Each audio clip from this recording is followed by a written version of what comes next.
Time, in its purest essence, is a flowing river, indifferent to the dreams and harvests it bathes.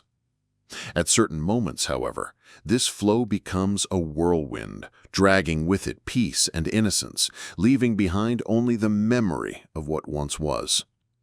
Such was the France of 1914, a mosaic of golden fields and green vineyards, where life pulsed to an ancestral rhythm, dictated by the seasons and the work of the land. It was in this setting that Pierre Dumas, a young winemaker from the French countryside, wove his days, his dreams as deeply rooted as the vines he cultivated. His eyes, a deep and expressive brown, once reflected the sunlight that kissed the ripe grapes, the simple joy of a bountiful harvest. His hands, calloused from working the land and careful pruning, seemed made to shape the future, not to wield a rifle. Pierre, in his early 20s and of average height, was the personification of youth and promise. His brown hair, always a little disheveled, gave him an air of unpretentiousness, but behind the quiet facade resided an honest, hard-working, and dreamy heart, which loved the land and the simple life above all else. He dreamed only of abundant harvests and the summer loves that blossomed under the blue sky of Provence, especially with Annelise, the young woman with blonde hair that fell in curls and blue eyes that reflected sweetness and strength. She was the personification of hope, the promise of a future he was building in his mind, a future where the smell of new wine mixed with the perfume of the fields and the laughter of his children. Pierre's memories were a balm for the soul. He saw himself again as a child, running between the rows of vines, the warm sun on his skin, the sweet taste of grapes in his mouth. He saw Annelise, with her simple and natural beauty like the flowers of the field, laughing as he chased her through the fields, their hands meeting in an electric touch. He remembered the harvest festivals, the music and dancing, the wine that flowed freely, uniting the community in celebration. It was these moments that gave meaning to his existence, the promise of a full and happy life. But the river of time sometimes becomes a whirlwind. The news of the war came like a thunderclap in a clear sky, a whisper that turned into a scream echoing through the valleys and fields. The general mobilization. The letter arrived, sealed with the coat of arms of the Republic, a dark omen that shattered the tranquility of the village. He held it in his hands, the paper seeming to burn his fingers. The summons. The shock was a physical blow, emptying the air from his lungs. The farewell to his family was a torment. His mother, with teary eyes, tried to be strong, but the pain overflowed in every hug. His father, a man of few words, squeezed his hand with a force that conveyed all his love and concern. And Annelise, her farewell was a goodbye that seemed to tear his very soul apart. Her blue eyes, once so full of life, were now clouded with tears. He promised to return, a promise that sounded empty to his own ears, a fragile echo in the face of the impending darkness. The journey to the front was a brutal transition. The familiar landscape of rural France gave way to a scene of growing desolation. The cities, once vibrant, were now transit points for trains packed with young men like him, their faces full of uncertainty and a veiled fear. With each kilometer traveled, the reality of war imposed itself, shattering the last illusions. The arrival in the trenches was a sensory shock. The smell of wet earth, gunpowder, and death hung in the air. The distant sound of artillery, a constant murmur that would become the soundtrack of his new existence. The contrast between the life he knew and the reality of war was as stark as day and night. It was there, in that labyrinth of mud and barbed wire, that Pierre met his companions in misfortune. Father Antoine, a thin, middle-aged man with a face marked by worry lines and a sparse beard. His eyes, though often distant, conveyed a deep compassion. He was the silent pillar, the comfort in the midst of chaos, always with a worn rosary in his hands. Jean-Luc Moreau, the poet, a young man of a more delicate constitution, whose long, slender fingers seemed made to hold a pen, not a rifle. His dreamy eyes, often fixed on the horizon, sought beauty where there was none, using poetry as a shield against brutality. And Marcel Dubois, the ex-thief, a sturdy man with old scars on his face and hands, his eyes cunning and suspicious, but revealing an unexpected sense of loyalty. He was the born survivor with a dark humor that relieved the tension. Together, they formed a bond, a brotherhood forged in adversity, each bringing their own baggage to the hell that would become their home. The first battles were a baptism by fire, an experience that seared the reality of war into Pierre's soul. The sound of artillery, once distant, was now a deafening roar, a chorus of destruction that seemed to tear the very fabric of the sky. The smell of burnt gunpowder and death was omnipresent, permeating every breath. Pierre's innocence was shattered, crushed under the weight of violence. He understood with terrifying clarity that the enemy was not just the German soldier on the other side of the trench. The enemy was also the biting cold that chilled the bones, the hunger that gnawed at the stomach, the diseases that spread like plagues, and, above all, the fear, a visceral and constant fear that clung to his throat, threatening to suffocate him at every moment.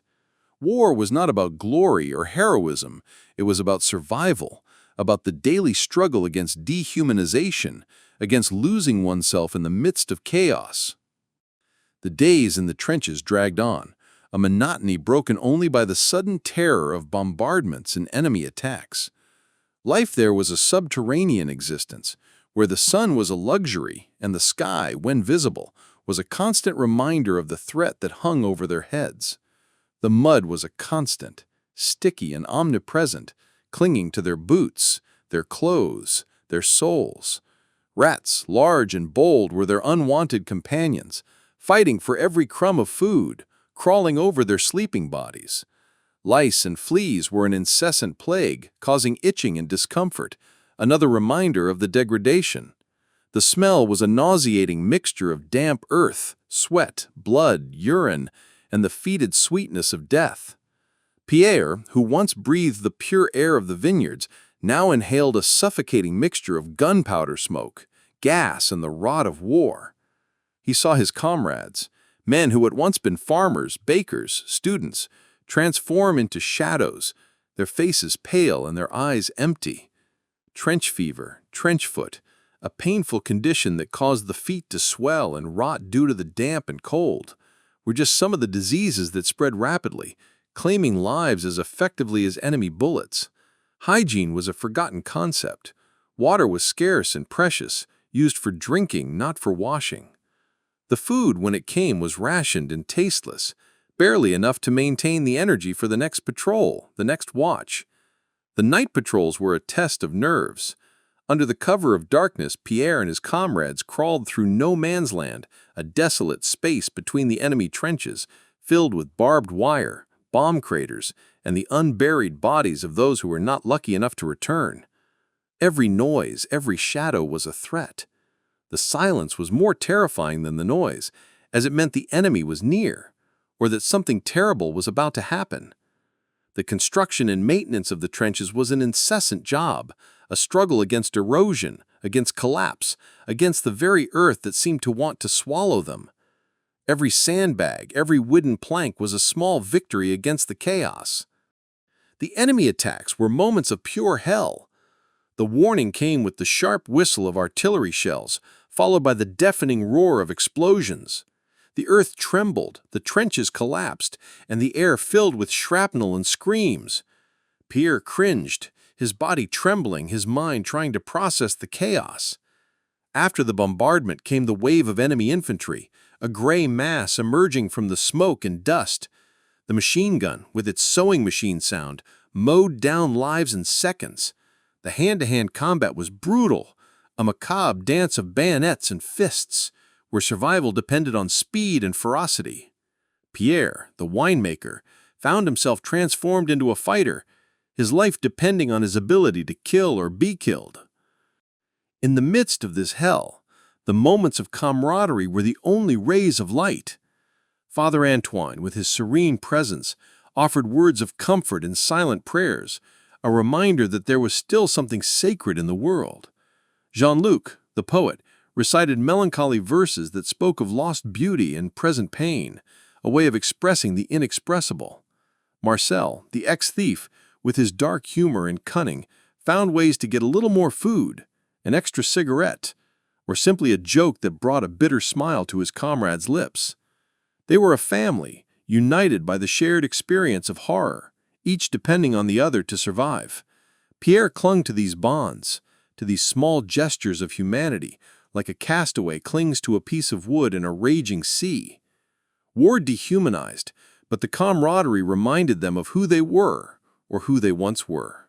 The name Verdun echoed in the corridors of the trenches like an omen, a cold whisper that made the bravest hearts tremble.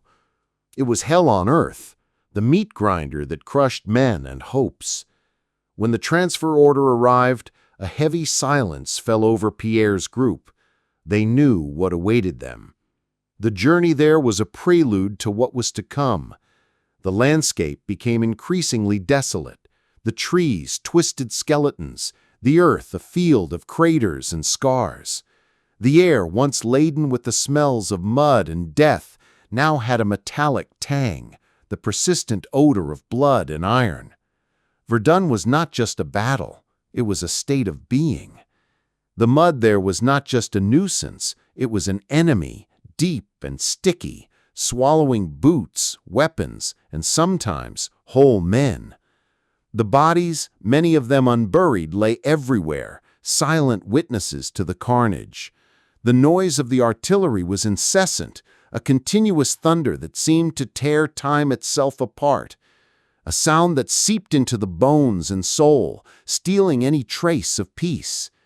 It was a bombardment that did not cease, day and night, transforming the landscape into a lunar hell, where with each explosion, the earth vomited more debris and more death. Pierre and his comrades were thrown directly into the heart of this hell. With each day, each hour, the battle became more brutal, more inhuman. The trenches at Verdun were a labyrinth of suffering.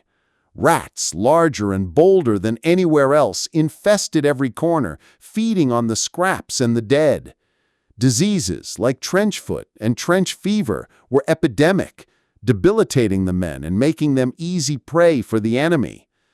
Gas, a constant threat, hung in the air, forcing them to wear their masks, transforming them into grotesque and suffocating figures. The deprivation of sleep and food was a continuous torture, undermining physical and mental resistance. Pierre witnessed horrors he had never imagined. He saw men disintegrated by artillery shells, others torn apart by machine guns, and many succumbed to gas, their lungs burned, their bodies contorted in agony. Death was a constant presence, a silent companion that lurked in every corner, ready to claim its next victim. Dehumanization was palpable. The men became numbers, their faces masks of mud and exhaustion. With each loss, a part of Pierre died too, the flame of hope diminishing with each passing day. In the midst of this chaos, Pierre clung to his memories like a castaway to a piece of wood. In moments of truce, or during the long, cold nights, his mind would wander far away, to the sunny vineyard, to Annelise's laughter, to the warmth of home. He saw himself again harvesting grapes, the sweat running down his face, but a sweat of honest work, not of fear. He saw Annelise, her blue eyes shining, her voice as soft as a summer breeze. These memories were his refuge, his way of maintaining his sanity, of remembering that he was still Pierre Dumas, the winemaker, and not just a soldier in the hell of Verdun. It was in one of these moments of despair, in a trench battered by winter and death, that Pierre performed an act that defied all logic. With frozen fingers and a heavy soul, he planted a vine sapling. Not out of hope, for hope seemed to have abandoned Verdun long ago. He planted it to remember that he was once human, that there was beauty and life in a world that now only knew destruction. It was an act of resistance against dehumanization, a small gesture of life in the midst of death, a reminder that, despite everything, he still carried within him the essence of the man he once was. The small sapling, fragile and vulnerable, was a silent symbol of his internal struggle not to lose himself completely in the darkness. The battles at Verdun were not isolated events, but an endless series of attacks and counterattacks, each more brutal than the last. Pierre found himself immersed in a vicious cycle of bombardments, advances, and retreats.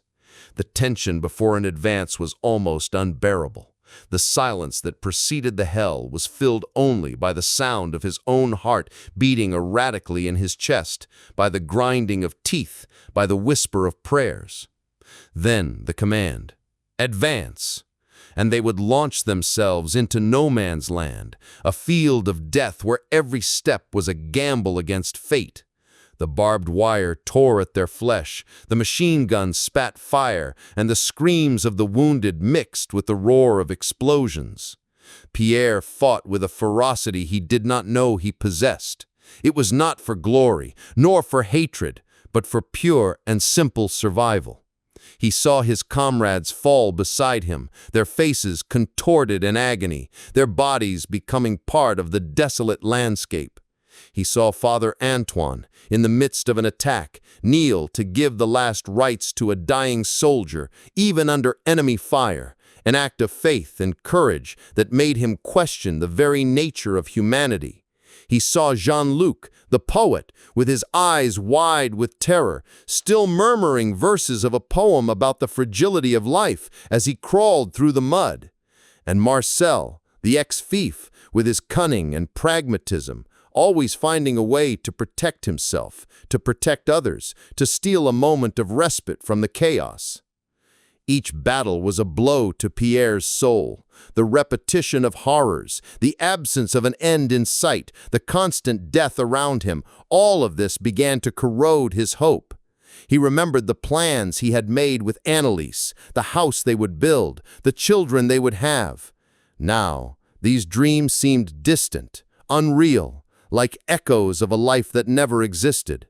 The joy of living, the innocence, the belief in a better future, all of this was being slowly crushed by the brutal reality of war. He became more cynical, more hardened, his voice hoarser, his eyes emptier. The vine sapling he had planted in the trench, a symbol of resistance, now seemed like an act of desperation, a last thread of sanity in a world gone mad. The memories of Annelise, once a refuge, were now a torture. The image of her smile, the touch of her hand, the sweetness of her voice, all of it reminded him of what he was losing, of what the war was stealing from him. He wondered if she still remembered him, if she was still waiting for him. The distance and time, combined with the brutality of war, seemed to create an insurmountable abyss between the past and the present. With each letter he wrote, his words became shorter, more direct, devoid of the poetry and hope that had once filled them. The ink seemed to freeze on his frozen fingers, just as hope was freezing in his heart. One day, the news spread like wildfire. A massive German advance was imminent. Pierre and his comrades' position was on the front line, and the pressure was immense. The choice was clear: flee and try to survive, or hold the line, knowing that it would almost certainly mean death. The fatigue was palpable, the physical and mental exhaustion reaching its limit. But in the midst of despair, a spark of something old, something he thought he had lost, rekindled in Pierre. The memory of his vineyard, of his family, of Annelise, of everything he loved and that the war was trying to destroy, spurred him on. He looked at his comrades, their faces marked by war, but still with a glint of determination in their eyes. The decision was made, not out of blind bravery, but out of a last remnant of humanity and loyalty. They would hold the line.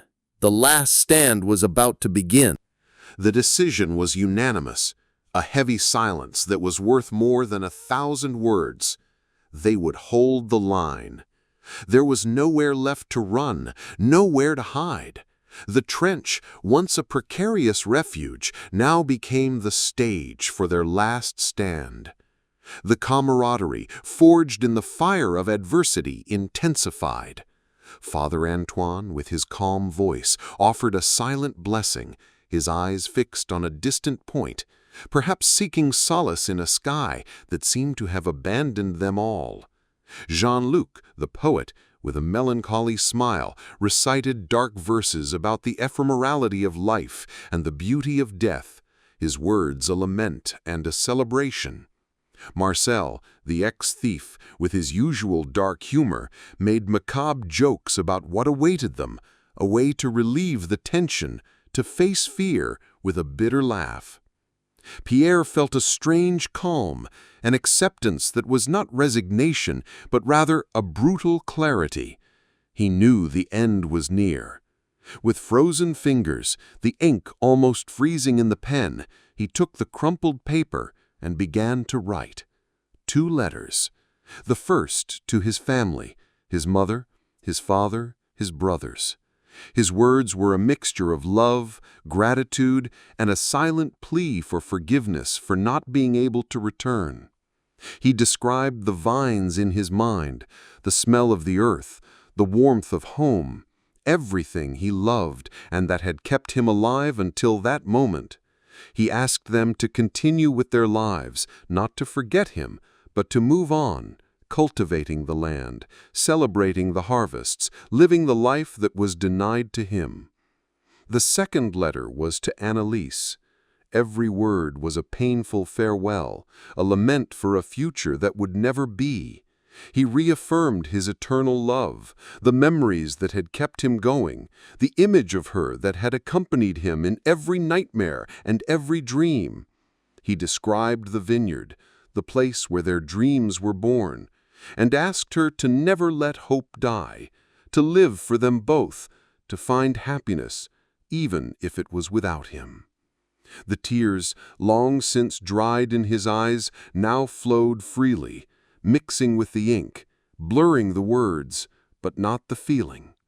He sealed the letters, handing them to Father Antoine, who promised to send them if he survived.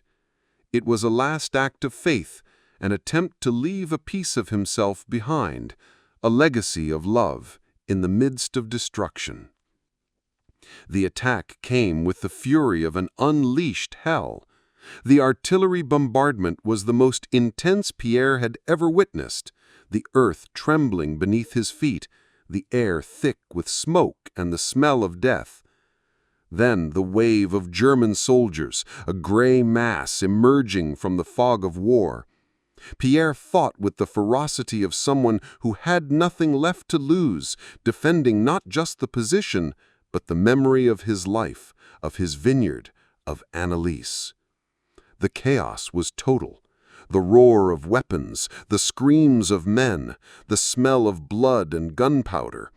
He moved like an automaton, his mind focused only on surviving, on protecting his comrades, on holding the line.